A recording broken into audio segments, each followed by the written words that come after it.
আমন্ত্রণদীপ্ত সংবাদে আপনাদের সাথে আছি আমি ইয়াসমিন সুমনা। প্রধানমন্ত্রী তারেক রহমান সচিবালয়ে দিনের কর্মসূচি শুরু করেছেন ৩ জন প্রতিবন্ধী ব্যক্তির হাতে নিয়োগপত্র তুলে দেওয়ার মধ্য দিয়ে। সকালে সচিবালয়ে মন্ত্রিপরিষদ বিভাগের নিজ কার্যালয়ে প্রবেশের সময় তাদের হাতে নিয়োগপত্র তুলে দেন প্রধানমন্ত্রী। নিয়োগপ্রাপ্ত ৩ জন হলেন গাইবান্ধার সাঘাটা উপজেলার আয়েশা আক্তার, সিরাজগঞ্জের কামারখন্দ উপজেলার নীলা খাতুন এবং নড়াইল সদর উপজেলার হাসমত আলী।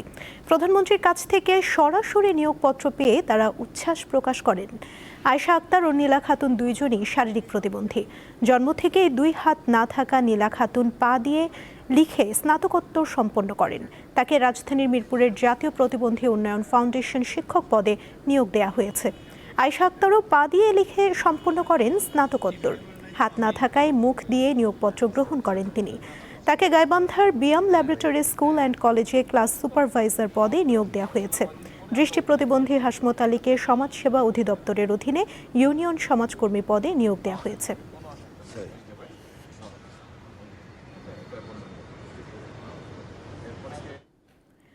গণঅভ্যুত্থানে ক্ষমতাচ্যুত শেখ হাসিনা সরকারের সাবেক মন্ত্রী লতিফ সিদ্দিকীকে কারাগারে পাঠানোর নির্দেশ দিয়েছে আন্তর্জাতিক অপরাধ ট্রাইব্যুনাল। 2013 সালে রাজধানীর মতিঝিলের শাপলা চত্বরে হেফাজতে ইসলামের নেতাকর্মীদের হত্যা ও নির্যাতন সহ মানবতা বিরোধী অপরাধের মামলায় লতিফ সিদ্দিকীকে বুধবার গ্রেফতার করে পুলিশ। বৃহস্পতিবার দুপুরে তাকে ট্রাইব্যুনাল 2-এ উপস্থাপন করা হলে বিচারিক প্যানেল ওই আদেশ দেন। মামলার 10 নম্বর আসামি হিসেবে 2013 সালে তৎকালীন বস্ত্র ও পাট মন্ত্রী আব্দুল লতিফ সিদ্দিকী শাপলা চত্বরে গণহত্যার ঘটনার পরিকল্পনাকারী ছিলেন বলে জানান চিফ প্রসিকিউটর আমিনুল ইসলাম। বর্তমানে কার্যক্রম নিষিদ্ধ আওয়ামী লীগের সভাপতিমণ্ডলীর সদস্যও ছিলেন লতিফ সিদ্দিকী।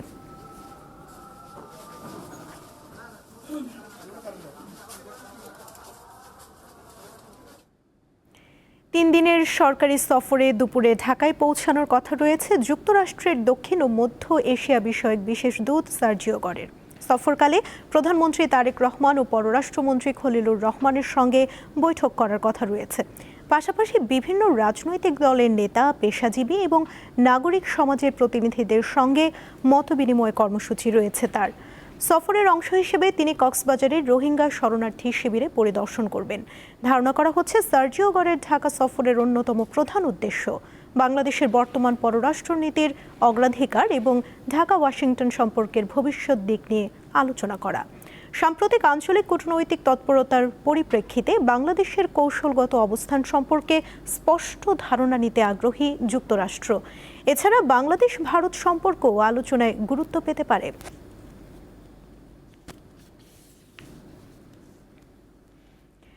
জাতীয় নাগরিক পার্টি এনসিপির কেন্দ্রীয় নেতারা মৌলভীবাজার সফর শেষে সিলেটের উদ্দেশ্যে রওনা হয়েছেন। সকাল 10:30টার দিকে মৌলভীবাজার সার্কিট হাউস থেকে সড়ক পথে তারা রওনা হন।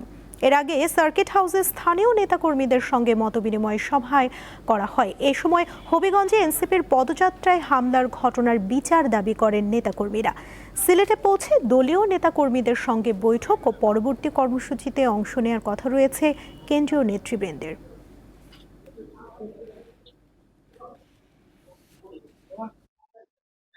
জনক হামলা এবং আমাদের উপর অত্যাচার, চোখ কেড়ে নেওয়া, মালামাল চিন্তায় পুরো দেশবাসী প্রত্যক্ষ করলো। আমরা এখনো চাই শান্তিপূর্ণ একটি বাংলাদেশ, যে বাংলাদেশে আমরা গণভোটের রায় বাস্তবায়ন এবং আমরা আওয়ামী যে নৃশংস হত্যাযজ্ঞ হয়েছিল 2024-এ সেই নারকীয় হত্যাযজ্ঞের বিচার চাই আমরা বাংলাদেশে। কক্সবাজারের উখিয়ায় রোহিঙ্গা ক্যাম্পে অজ্ঞাত হামলাকারীদের গুলিতে কথিত আরসা সদস্য মোহাম্মদ জুবায়ের নিহত হয়েছেন। পুলিশ জানায় ইরানি পাহাড়ের রোহিঙ্গা ক্যাম্প 8 ওয়েস্টে বসবাসকারী জুবায়েরকে তার নিজ বসতঘর থেকে বের করে কয়েকজন সন্ত্রাসী 5 রাউন্ড গুলি করে পালিয়ে যায়। হাসপাতালে নেয়ার পথে সে মারা যায়। প্রাথমিকভাবে জানা যায় কথিত আরসা ও আরএসও সন্ত্রাসী সংগঠনের অভ্যন্তরে বিভিন্ন কারণে বেশ কিছুদিন ধরে বিরোধ ও গ্রুপিং চলছিল। তারই জেরে এই হত্যাকাণ্ড ঘটতে পারে।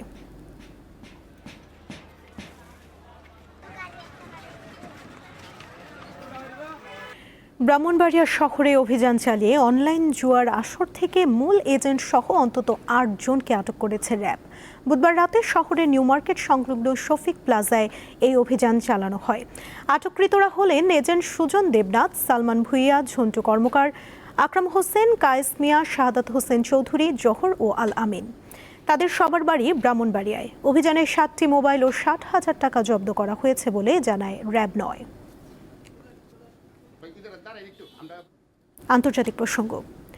কয়েকদিন বিরতির পর আবারও ইরানে হামলা শুরু করেছে যুক্তরাষ্ট্র। কেশম দ্বীপে একটি ভবনে হামলায় এক দম্পতি ও তাদের 2 বছরের শিশু নিহত হয়েছে বলে জানিয়েছে ইরানের গণমাধ্যম। সামাজিক যোগাযোগ মাধ্যম এক্সে মার্কিন সামরিক বাহিনীর সেন্ট্রাল কমান্ড জানিয়েছে, গত মঙ্গলবার জর্ডানে অবস্থিত মার্কিন সামরিক ঘাঁটি এবং হরমুজ প্রণালীতে জাহাজে চালানো ইরানের হামলার পরিপ্রেক্ষিতে দেশটিকে শক্তিশালী জবাব দেয়া হচ্ছে।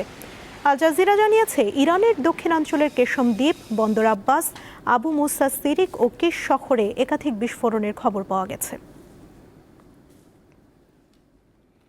ভারতের লোকসভার প্রশ্নভাস ও সরকারি পরীক্ষায় অনিয়ম ঠেকাতে পাবলিক এক্সামিনেশনস সংশোধনী বিল পাশ হয়েছে। বিরোধী দলের স্লোগান ও বিক্ষোভের মধ্যেই বুধবার বিলটি অনুমোদন দেয় নিম্নকক্ষ। এনডিটিভি জানায়, সোমবার ভারতের বিজ্ঞান ও প্রযুক্তি এবং ভূবিজ্ঞান প্রতিমন্ত্রী জিতেন্দ্র সিং বিলটি লোকসভায় উত্থাপন করেন। নতুন সংশোধনী অনুযায়ী পরীক্ষা পরিচালনায় যুক্ত সেবা প্রদানকারী প্রতিষ্ঠানের ক্ষেত্রে সর্বোচ্চ জরিমানার পরিমাণ 1 কোটি রুপি থেকে বাড়িয়ে 5 কোটি রুপি করা হয়েছে। একই সঙ্গে সংশ্লিষ্ট প্রতিষ্ঠানের পরিচালক ও ব্যবস্থাপনা কর্তৃপক্ষের বিরুদ্ধে কঠোর শাস্তির বিধান রাখা হয়েছে। পরীক্ষার দায়িত্বে থাকা কর্মকর্তাদের জন্য শাস্তি আরও কঠোর করা হয়েছে।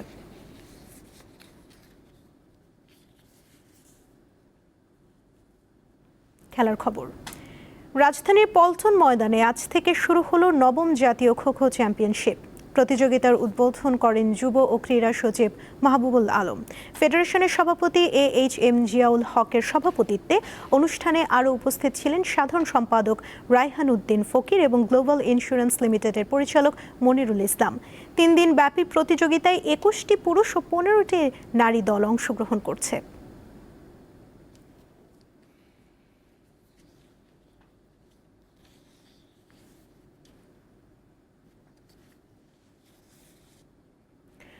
সব ধরনের ক্রিকেট থেকে অবসরের ঘোষণা দিলেন ভারতের অভিজ্ঞ middle order batter Ajinkya Rahane.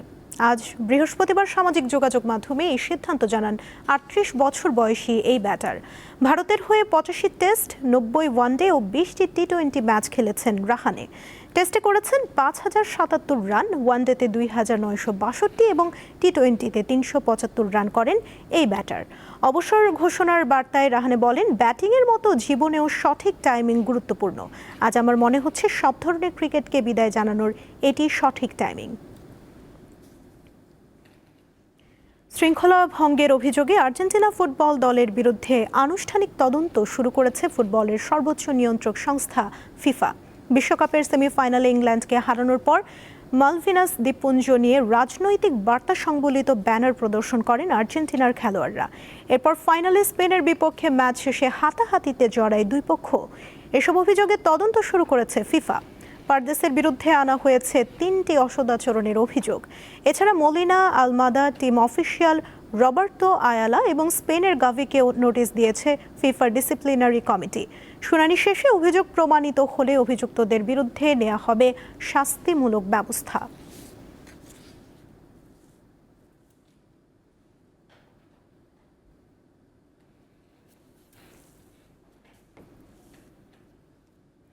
এই ছিল এখনকার মতো। পরবর্তী সংবাদ বিকেল 5টায় দেখার আমন্ত্রণ রইল।